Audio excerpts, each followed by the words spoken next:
Hello, Internet! Welcome to episode 189 of the Assorted Calibers podcast, the Second Amendment podcast that has a little bit for everyone. I'm Weer'd, and with me, as always, is the most patient hostess in the world, Aaron Paulette. How are you doing, Aaron? I'm doing all right. Things are getting froggy. Not so much with my life. My life's pretty calm for the moment, but I'm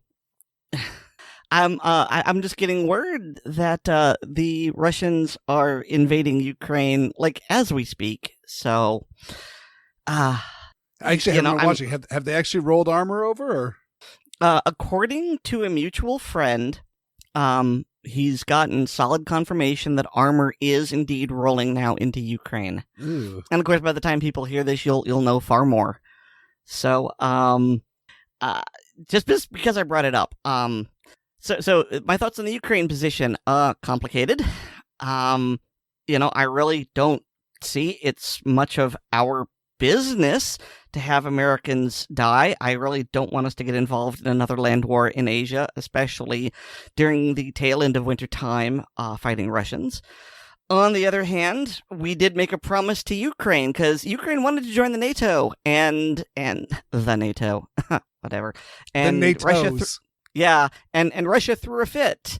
And so we bowed to Russia's feelings for some reason, and we basically said, okay, Ukraine, we won't let you join we won't let you join NATO, but if you get invaded, we'll totally come rescue you. Scouts honor.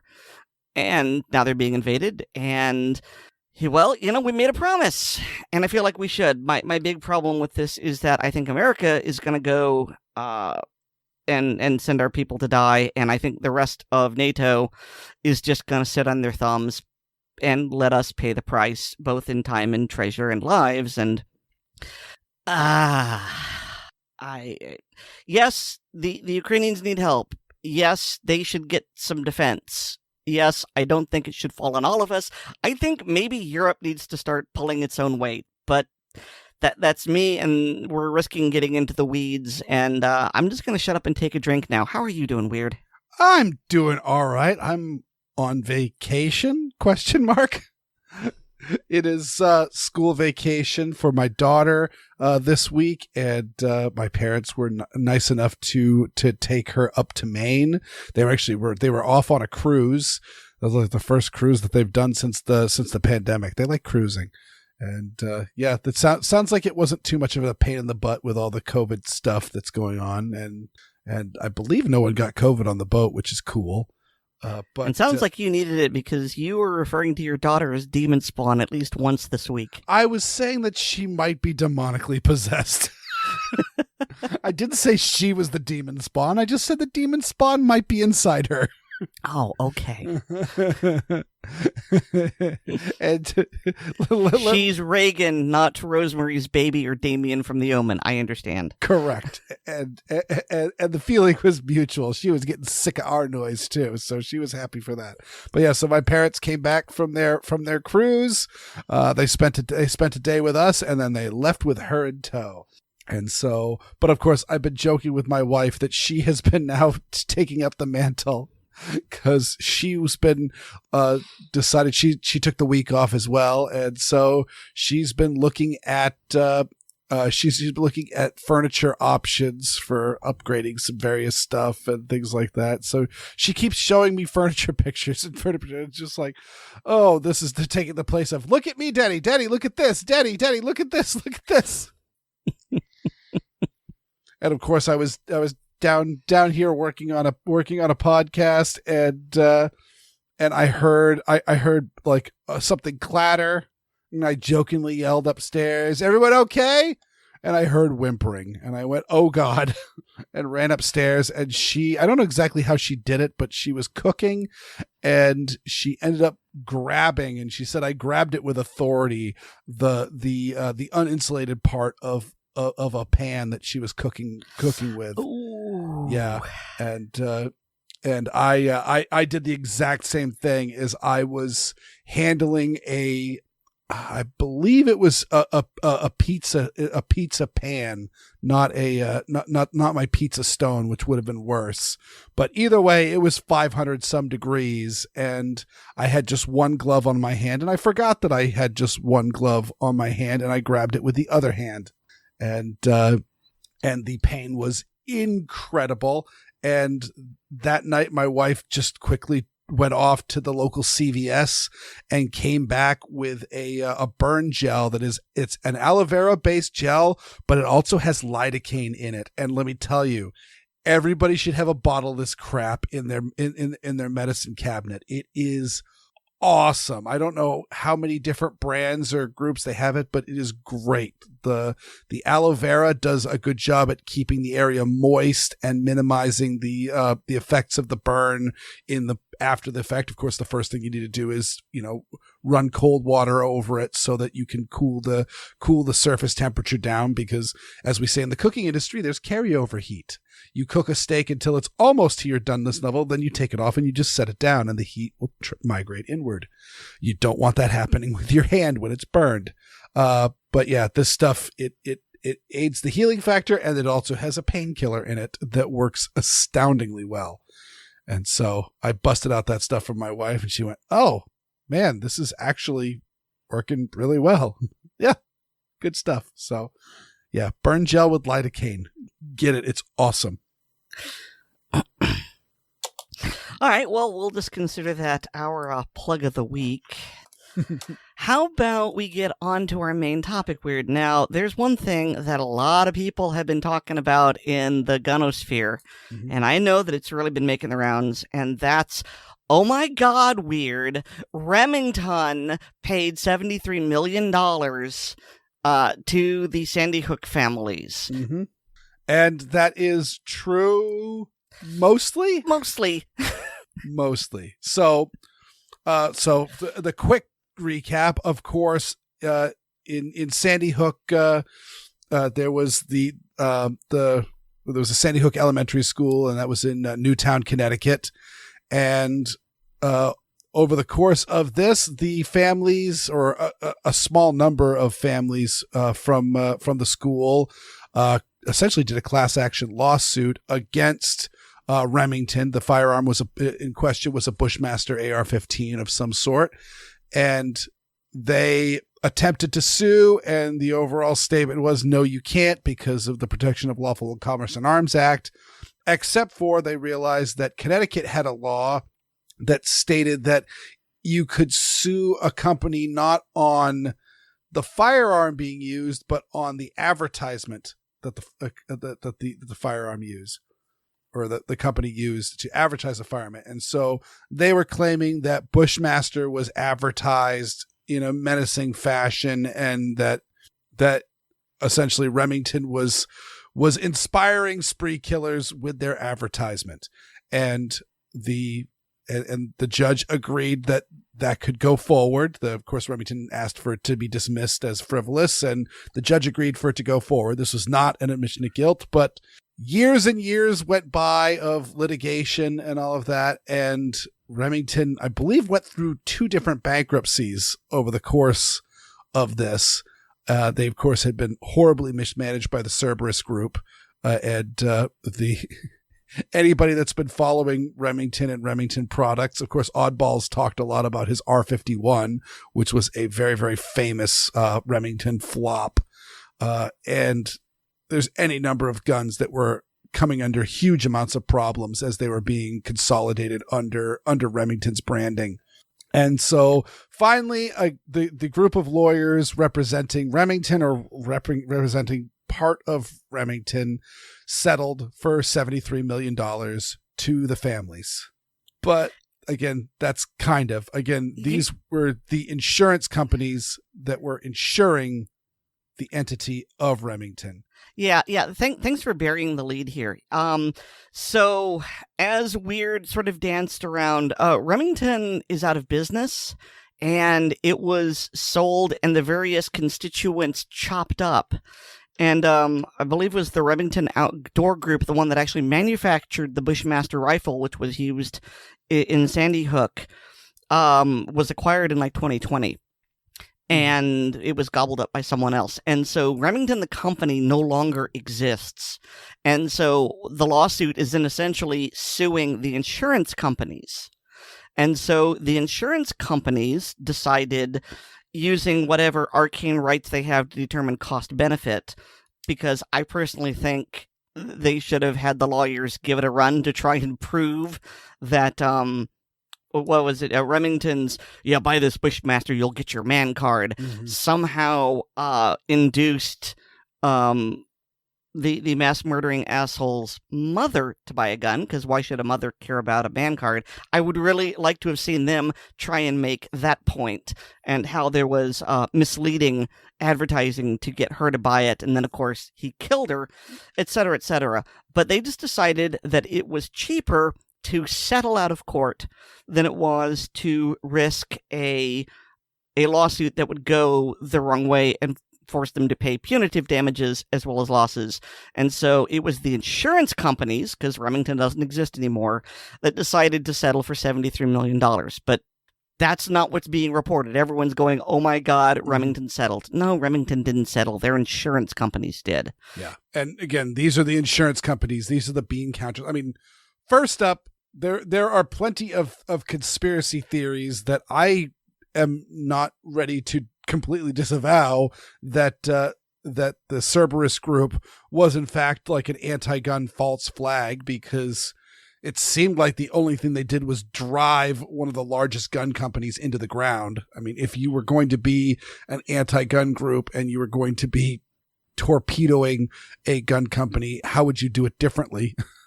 But the other aspect again is like, people are talking about, I want to boycott Remington and all that. And it's very similar to the people that are like, I'll never buy a Smith & Wesson because Smith & Wesson worked with the Clinton administration and all that. Well, yes, Smith & Wesson absolutely did work with the Clinton administration when they were pushing through all sorts of gun control legislation, and they were doing the very, very dirty trick of eat us last.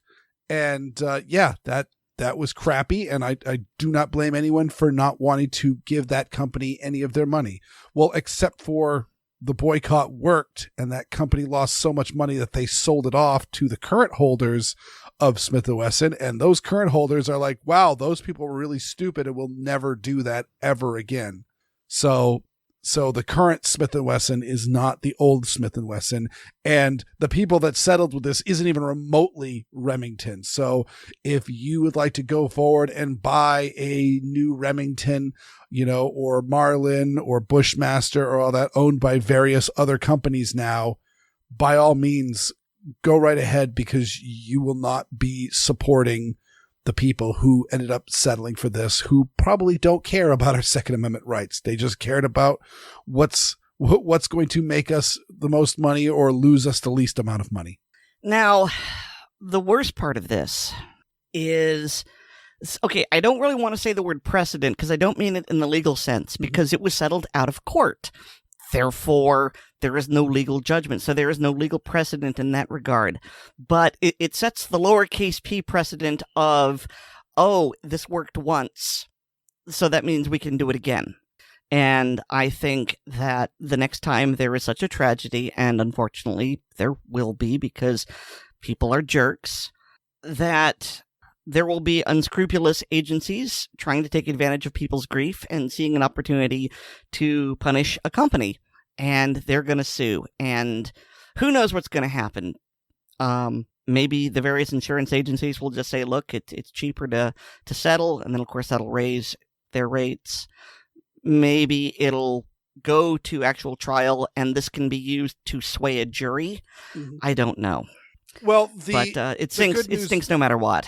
Yeah, the good news on this is that this was only something that could happen in Connecticut. So the chances of another deadly shooting happening in Connecticut anytime soon is low on the probability scale. I mean, obviously the chances are exactly even on any place. But overall, it would have to happen only within Connecticut or a place that has similar laws to that. And again, hopefully it's not a company that's already in bankruptcy that essentially is rudderless to any sort of movement, because you're 100% correct on the lowercase p, no, we don't mean it in the legal sense precedent, because the Protection of Lawful Commerce Act was put forward because all of these frivolous lawsuits were being pushed by anti-gun groups against gun companies, and the gun companies knew that they were going to get bled dry if this stuff didn't stop. But they also knew they were going to get bled dry no matter what, because I cannot think of a single case where an anti-gun group won in court against a gun company. There have been several that have been dismissed, and there's been a whole lot more that have been settled outside of court.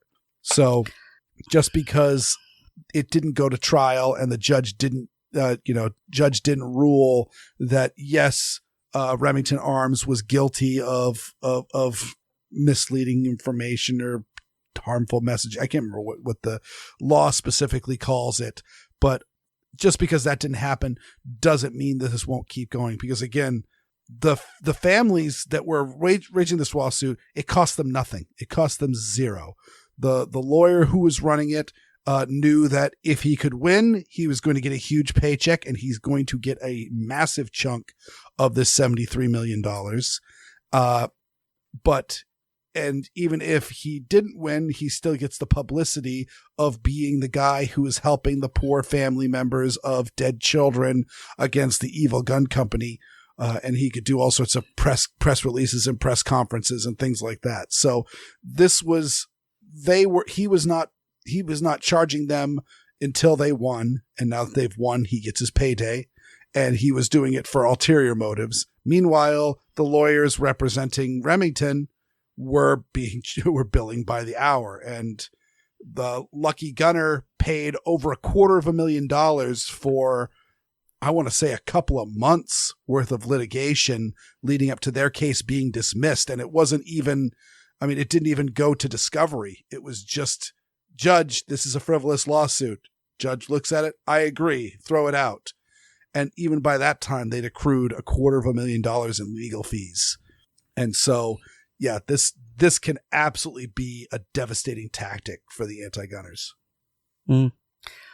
One thing that I think will be interesting, I don't know that it will happen, but I see the potential for this happening, and it won't make me happy, but it will amuse me darkly, is that using this exact same reasoning, if someone gets drunk and commits mass vehicular homicide, or even if they have just a bad case of road rage, then theoretically the automobile manufacturer could be held responsible and sued under the exact same premises. And if that happens, well, I do think that the car industry has much bigger profit margins, and therefore far more and more predatory lawyers that will smack this down. But are they going to try this? I'm interested to see what happens. I just don't think that there's an anti-car lobby the way there is an anti-gun lobby. There is literally several lobbying groups that want to ban all of the most common firearms that are in our possession, and against our constitutional amendment that says that no, you can't. So I can't think of another political avenue that has that level of insanity. But speaking of legal insanity, oh boy, we all knew this was coming, but the family of Halyna Hutchins, the cinematographer for the movie Rust, who was shot and killed by Alec Baldwin, her family has allegedly. We have to say that until he's convicted. He allegedly shot her. I'm saving you from a lawsuit, Weer'd. I guess allegedly shot her. He was holding a gun. The gun went off. She was hit. She fell down. She died. I don't know what else to call that, but we will talk about that. But she has been, her family is suing Alec Baldwin in, is it a wrongful death? It's either wrongful death or negligent homicide, or maybe they're the same thing. So I've got some things to say about this before I know that you want to talk. Mm-hmm. So we've got a linked article down in the show notes, and it's from the New York Post. And all right, if you read the Post, there's a lot of, well, we don't know, and they're very much erring on the side of Alec Baldwin, and there's a lot of garbage in there from someone who then later on says, I don't know a whole lot about guns. One of the takeaway quotes here is, you can pull the hammer back without actually pulling the trigger and without actually locking it. So you pull it back part way, it doesn't lock, and if you let it go, the firing pin can hit the primer of the bullet. Okay, well, all of this is technically true, and I would like our patrons to listen to the linked video down below. It's from Brandon Herrera, and it's called Testing Alec Baldwin's Revolver Theory, and he buys a brand new Pieta, however you pronounce it, single action revolver, and he does just that. And as he demonstrates, and like David said however many episodes ago, yeah, the hammer can fall, but the way the revolver works, the cylinder is not going to be in battery. Or if it's still in battery, you're only doing a very light strike that's just going to dent the primer without actually detonating it. Yes, it's physically possible. Does it lead to a gunshot? No. And then at the end of the video, it's like about the 13-minute mark, Brandon demonstrates, now here's how we could get it to work. And he says, now if you have your finger on the trigger and then you fan the hammer, like in the Old West when the cowboys would get the rapid fire by just, fanning the hammer with their other hand, gosh, that bypasses the things and it can go all the way back and then fall forward. So technically, if this is what happened, then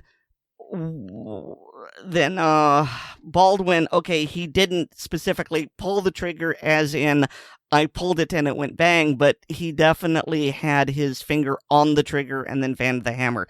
That's the only thing that works. Mm-hmm. And this New York Post article is very mealy-mouthed in my opinion, but that's not the part that I found really interesting.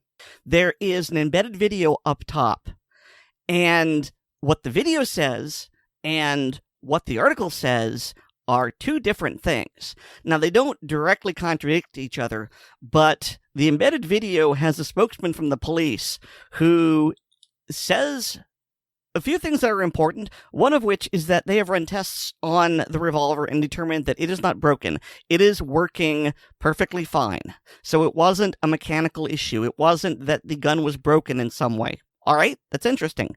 The second thing he said, which I thought was pretty damning, is that he said there's no way this gun could have fired without a finger on the trigger, which is not anywhere in that New York Post article. No. So it's just interesting, suspicious that the video, which contains things which aren't in print and can't be searched, says far more definitive things than what is actually printed on the website, and that bothers me. It's all well and good until it goes to court and the experts actually speak out. Oh, and by the way, I just looked it up. It's episode 180 where David gives his explanation on the action of the Colt revolver, and what's in there is, if you go down to the bottom of the Gun Lovers and Other Strangers notes, there's a whole series of links that I've got there that are essentially just the photographs that David took of the barrel and cylinder in the various stages of the hammer, going through from hammer down to on the safety notch to full cock, half cock, and all of that. And the key point that David did at taking all those pictures is that the moment the hammer causes one of the many clicks that everyone's heard, because even guns that aren't single action army revolvers in movies make those three clicks when they're drawn. I've seen Glocks get raised up and you hear those three clicks. because it's just the Foley artists. They like adding sounds to stuff, just like how swords will sometimes just clank. Shing! Exactly. But that distinctive 3-click is, or 4 clicks, I think it is. But I know the sound. Well, it is 4 clicks because I remember David saying that early marketing had the 4 clicks for each of the letters in the word Colt. Yes. And so just a couple of them are really close together, so I don't necessarily always hear each individual one when I hear that Foley effect. But each of those 4 clicks, each one of those clicks represents the cylinder being in a different location as the gun times itself. And so until you get to that final click where it is at full cock and then it's ready to be fired, that's the only time when the primer is going to be lined up with a firing pin channel. And so because of that, it really needs to be brought to full cock before Alec Baldwin could have shot the gun. So yeah, we'll see how this goes. My prediction is that that Halyna Hutchins family will make Alec Baldwin's divorce from Kim Basinger seem like a walk in the park. So I'm going to insert a break here because we've got 4 parts of our main topic. It's a very news-heavy podcast, and we've only got 1 segment. So rather than you listen to us drone on and on and on and on and on and on and on, and we were just talking about David, so this is a perfect segue to his segment. Feeling thirsty? Then take a nice long drink from the fountain of knowledge. But beware that it doesn't turn into a fire hose that chokes you.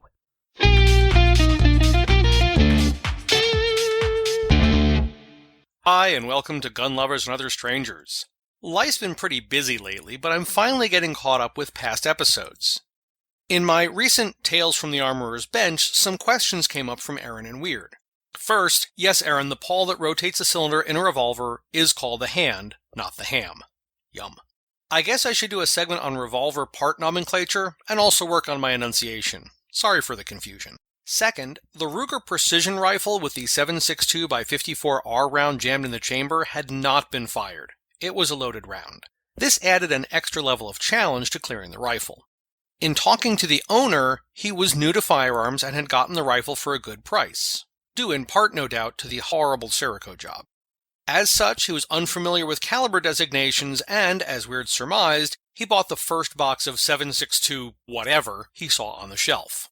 Third, Weer'd, you didn't comment on my closing snippets. They were chosen specifically to amuse and plug the movie tracks.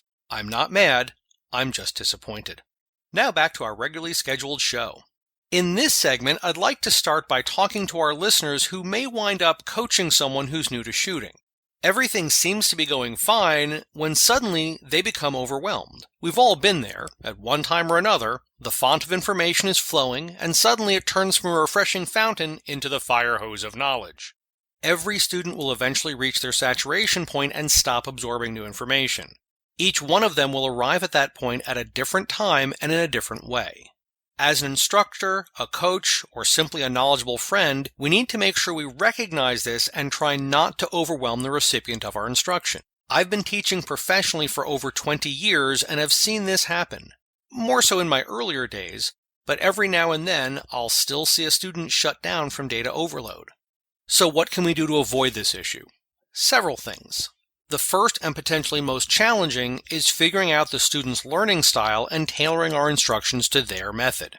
As with many things in life, output and input need to match. When I'm teaching someone new to the shooting sports, after covering the 4 rules of gun safety, I'll usually move on to a brief chat about what they're interested in learning and any previous experiences. If they mention having taken a class or gotten instruction from a friend, I'll ask some questions about that experience. In this case, the important part of their answer is not necessarily as much what they say as how they say it. Such as, if they have a hard time explaining what was covered, it may be due to perishable skills, or it may be due to the other person's teaching method. Some careful inquiries can clarify this detail. Just because your student can't remember details of a previous class doesn't mean the other person was a bad instructor. but they may not have accurately or adequately adjusted their method to the student's ability to learn. As a somewhat extreme example, I had a student who was relatively new to firearms. They'd done some plinking as a child with a .22 rifle, but now, as a senior, they were interested in handguns. Up to the point they arrived in my classroom, their only handgun instruction was from their brother-in-law. As relayed by my student, he was fairly knowledgeable, but much more opinionated. A man over 6 feet tall informing a petite woman slightly more than 5 feet tall that there was only one proper gun, grip, stance, etc. drove her to frustration. As I said, an extreme example. Another technique I like to use is building blocks. I spend some time on topic A, for example, stance, then review when I add topic B, such as grip. This helps reinforce each step as we move towards the next and incorporates them into a single structure.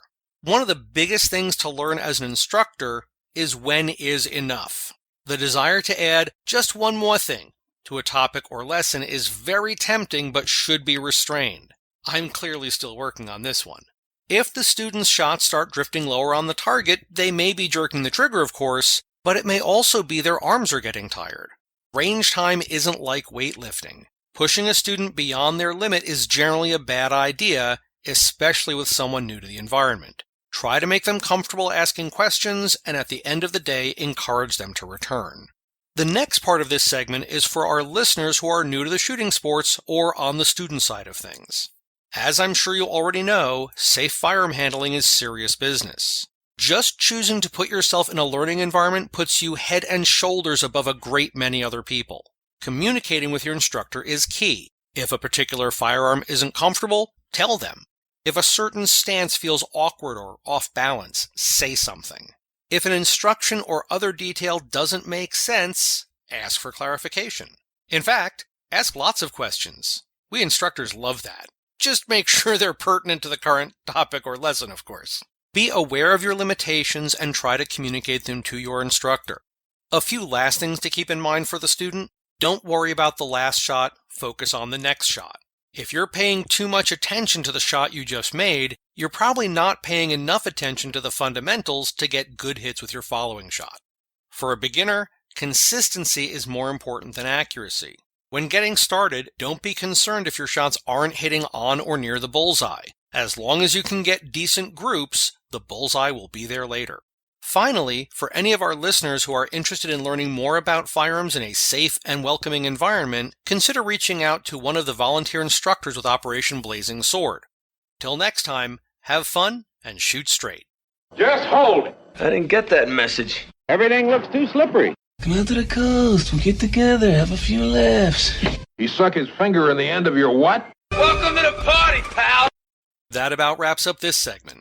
If you have any questions for me or suggestions for future segments or a comment on a past segment, please post them on the Assorted Calibers Podcast Facebook or MeWe pages, and Aaron or Weer'd will make sure I get them. I'm also a contributor on the Blue Collar Prepping blog, which can be found at bluecollarprepping.blogspot.com. That's all for now. Thanks for listening.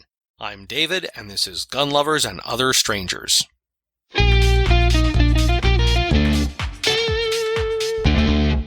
So first, I do have to plug the film tracks. And David had the I believe it was Army of Darkness from the last one, which we have not done for an ACP film track. But we did do. I think he was using all clips from Die Hard and Support Your Local Sheriff, which was what we watched the other day. And Die Hard is available to patrons by the time you hear this, and Support Your Local Sheriff will be available the following Wednesday. Let's see, how many films do we have? We are at 119 film tracks. So yeah, if you sign up to become a Patreon patron, you can go through every last one of those and see if there is a film that you have a copy of in your video library, or is streaming somewhere, or just something that you love, and listen along with the cast of ACP. And you can have your listening experience ruined by a bunch of jagoffs talking during the movie. Woo! It's probably not the best choice for the first time you've ever seen a movie. though I think pretty close to half of those, it was the first time I've seen those movies. But I mean, come on, how many times do you watch movies with your friends? I could answer that, but it'll make you sad. I don't want to be sad. Why be sad when you can be weird? Exactly. And speaking of weird, everyone's heard the Weird Beard stories. I must give all the details. But I know when I'm like teaching someone, like I'm a shooting buddy who is relatively new, and he was just asking me. He's like, "So wait a second, I've got a 357 Magnum, but I can shoot 38 specials in it. But 38 specials bigger because it's 38, not 357."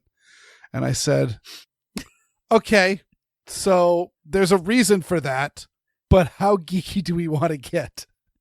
I can tell you that 38 special is 357 in diameter, as well as 357 Magnum is 357 in diameter. And, that 44 Magnum over there is 429 in diameter. And I can tell you why, or you can just accept that cartridge names are full of lies. So there's the simple answer, and then there's the factually correct Weird Beard answer, in which case... get comfortable. It's going to be a bit. There's a reason why I've done so many episodes of Handgun Radio. Also, David talks about getting to know your student, the person that you're teaching, and not being rigid on things. This guy happens to always just square up into like a Weaver stance when he's shooting. He doesn't like to keep his elbows locked when he's shooting. And I've just said, look, everyone always says that isosceles is by far the easier position to shoot and keep consistent and all that. But honestly speaking, if you're the most comfortable in Weaver, it's a perfectly reasonable shooting stance, and we'll just teach you more Weaver rather than tell you, no, wrong, you can't do it that way. Yeah, I'm one of those. I have tried isosceles, and in fact, when I took Mag 40, I shot that way, except for the times when we're supposed to shoot with the other stances, because I was told that was the most stable, and it doesn't feel right to me. Weaver feels right, and so that's what I prefer doing. I've tried all the other ways. It's just that's the one I like. It's the one I fall into naturally. So, different strokes for different folks. It's not that, at least my understanding, and I could be wrong on this, it's not my understanding that isosceles is more stable or better in any sense of the word. It's just much more repeatable, because when you've got a Weaver stance, you could be having it very, very close with your elbows tucked in really, really tight, or you could have it out far, almost into an isosceles stance, but your elbows are just not locked yet. But when your elbows are locked at full extension, your arms are always the same length, no matter what day it is or where you're shooting. And so that's the overall statement that I've always heard towards why isosceles is better, is that gun is always going to come up in the exact same place. And so your sight picture is going to be the same it's much more repeatable. Well, that makes sense. It's very similar to the idea of saying that if you're shooting a single action revolver or a double action revolver, that you're cocking the hammer into single action to use your offhand to cock the revolver. That way you never have to break your grip with your primary hand, so that each shot is much more repeatable. Again, makes perfect sense. And I totally don't do that. I always I shoot right-handed, and I cock the hammer I manipulate the hammer with my right hand as well. All right, so part 2 of the news. Is it really news? Why not? We'll call it that. So Weer'd. Portland, Oregon has been a hotbed and on fire for about 2 years now. But most recently, we have had the shooting of Amir Locke. Mm-hmm. And we talked about that, I think it was last week, and it looks to be very suspect and very dirty. But apparently, there's been new developments, including other people being shot and killed. What's going on there? Yes, and this is, at the time of this recording, we are recording this on February 21st, so this is still really breaking news here. So some stuff may soon come to light, but there was a protest for Amir Locke, and I believe I'm not sure if it's officially was BLM and Antifa, but those names have been brought around as organizers for this. But in the events of the protest, there was a shooting and one person has been killed, and I believe 5 other people have been injured. And the latest news report I have heard is that it was a homeowner that was actually the person shooting, and that they were in a confrontation with some of the protesters. But that is like in the latest story. I literally just searched that just before we came on the air to start recording, and so yeah, this will be a very, very interesting story, especially depending on who the homeowner is and what this alleged altercation is going to be and who the people in the altercation is going to be.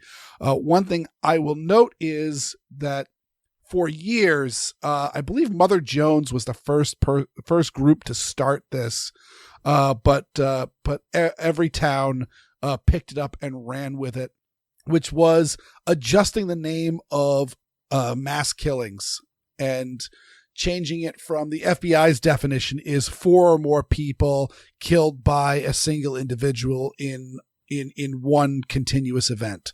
So it's not a serial killer. The son of Sam was not a spree killer. He was a serial killer. But in the cases of most of the things, when you think about a spree killer, it is a person shooting multiple people in one continuous event. And they changed the definition to 4 or more people injured in a shooting. And what that does is, of course, that quickly turns a lot of gang violence into quote unquote spree killings.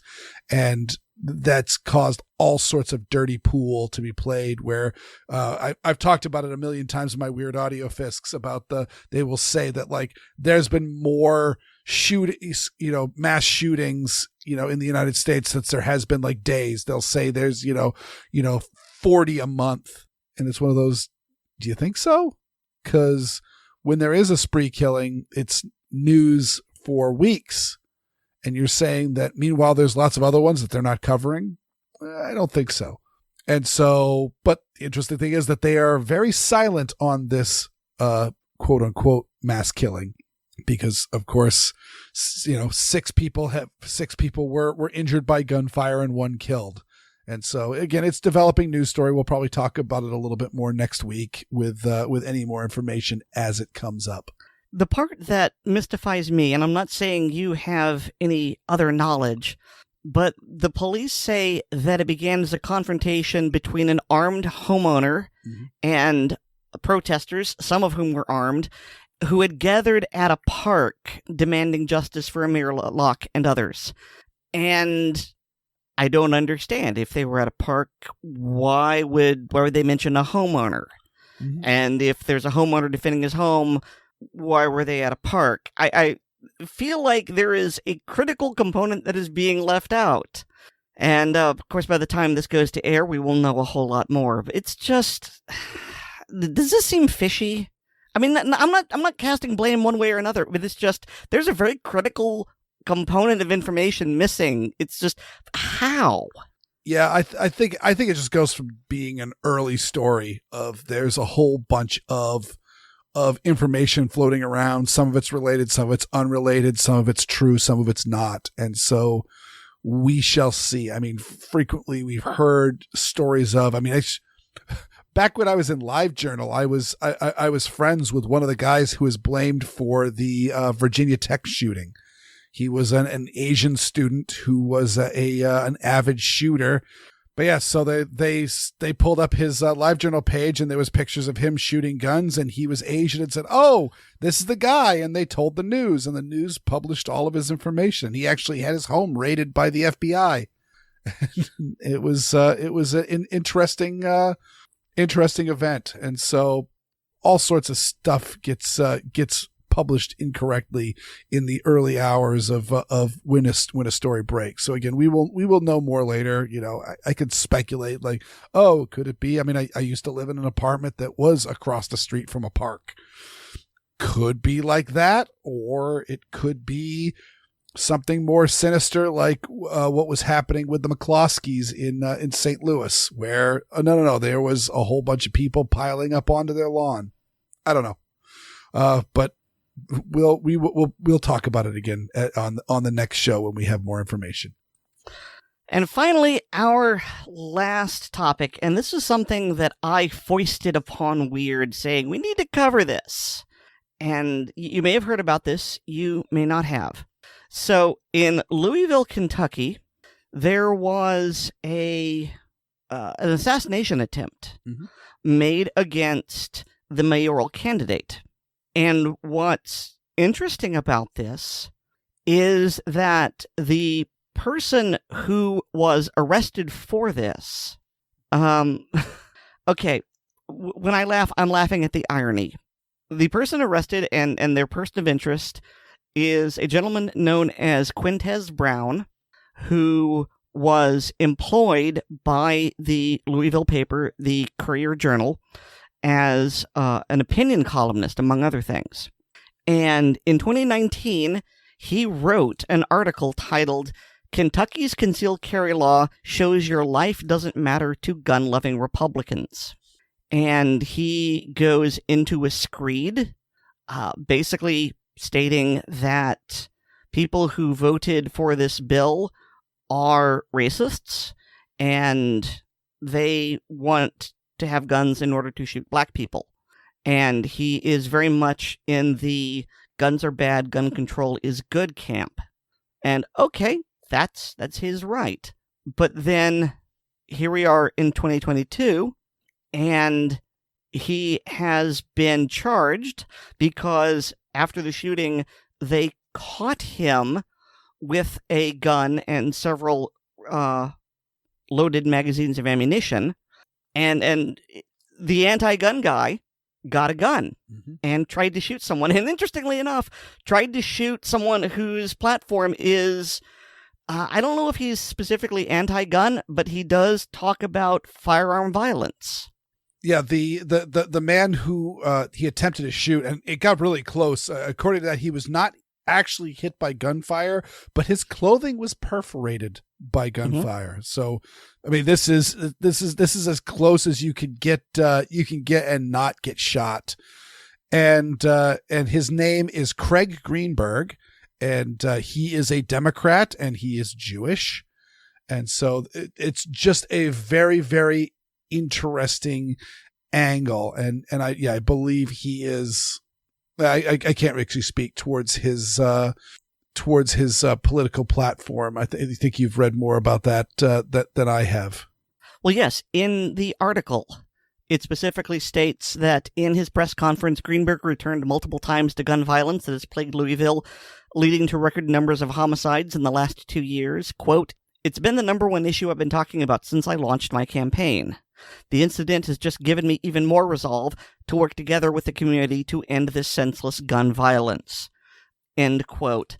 So, putting aside the irony that someone who is anti-gun got a hold of a gun and tried to shoot someone who is also anti-gun, that's not why I bring this up.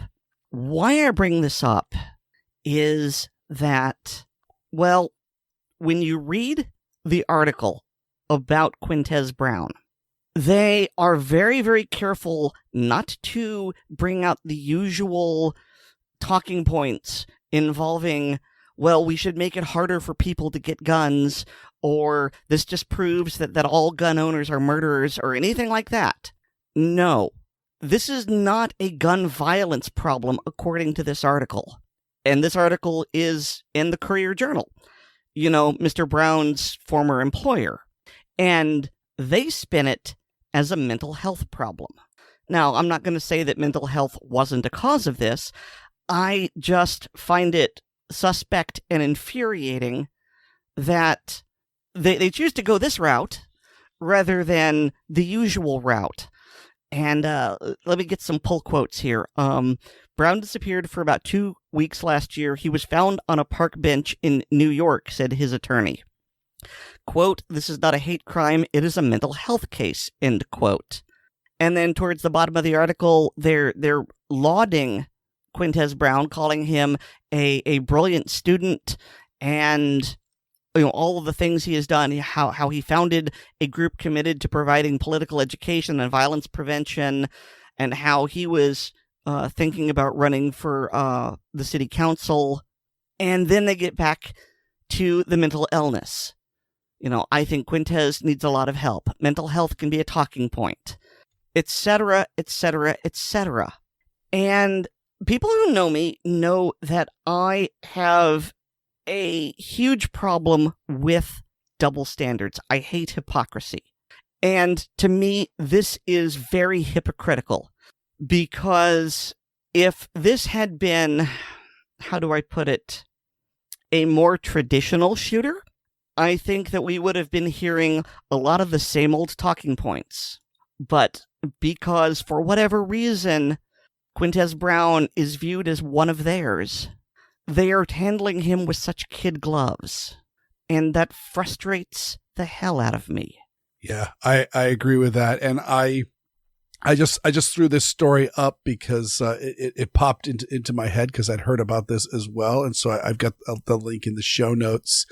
But Quintez Brown is also now out back in society because BLM, whom he worked for as well, has posted his bail.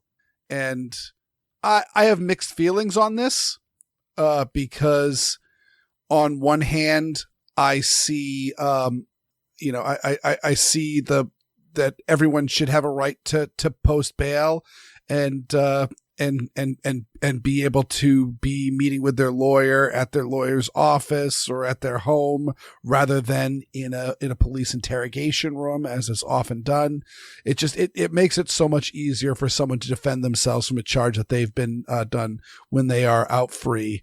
And I don't know if he would be considered a flight risk.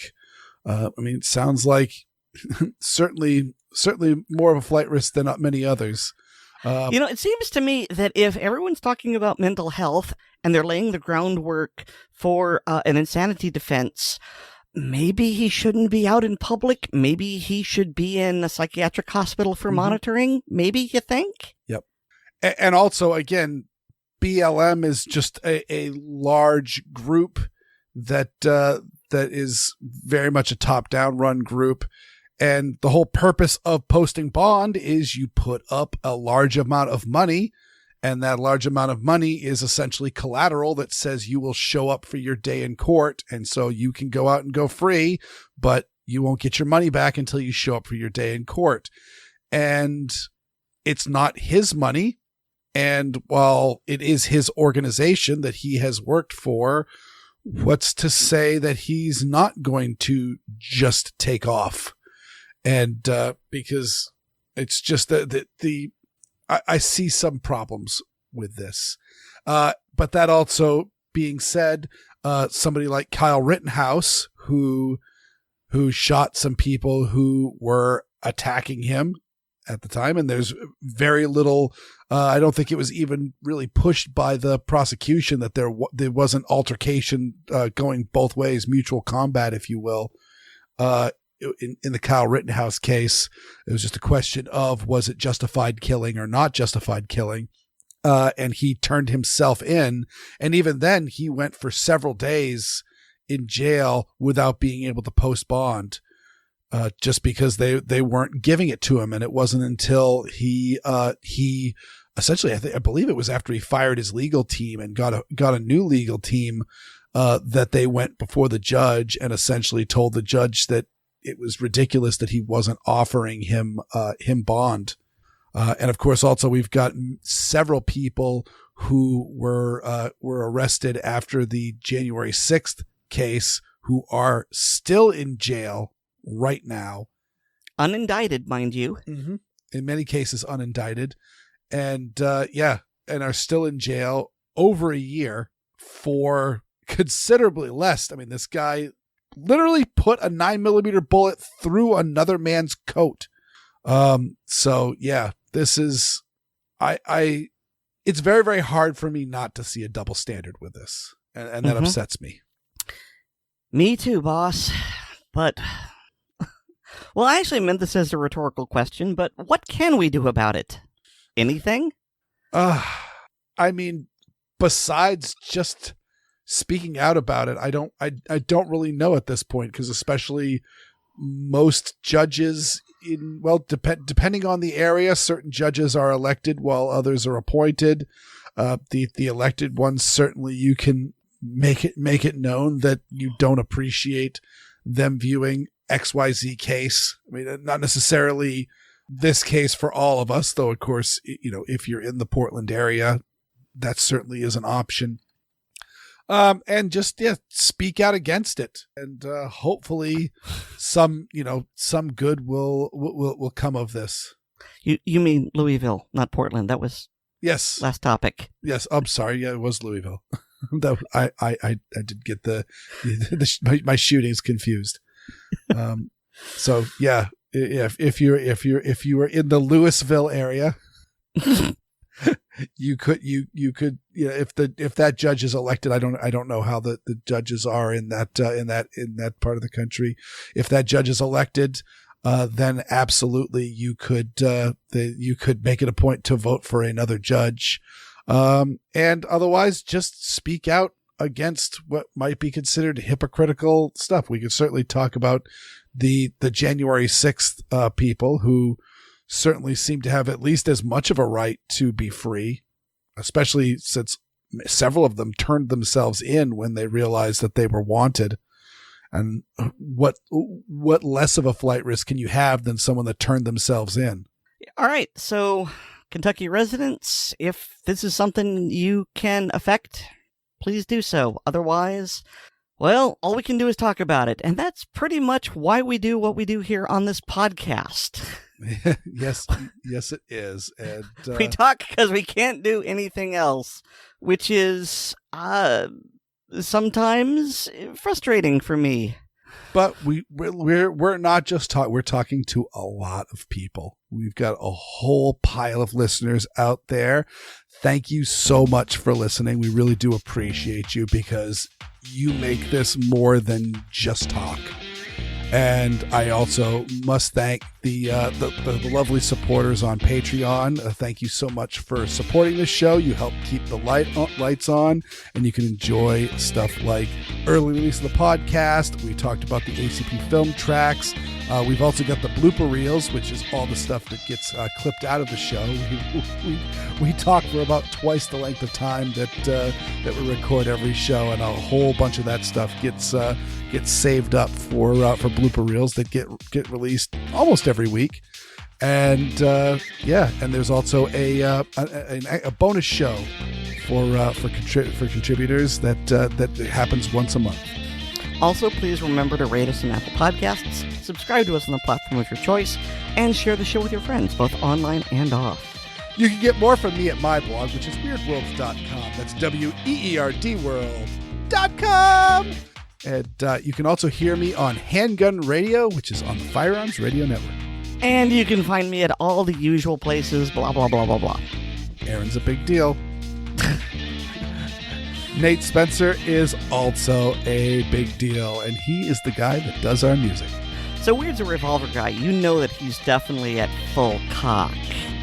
Meanwhile, I just like small, little semi-autos. I can't believe I'm going to get away with this, but in context, I completely can. Our cock style is assorted, and so's our podcast. Good night, everybody. Good night.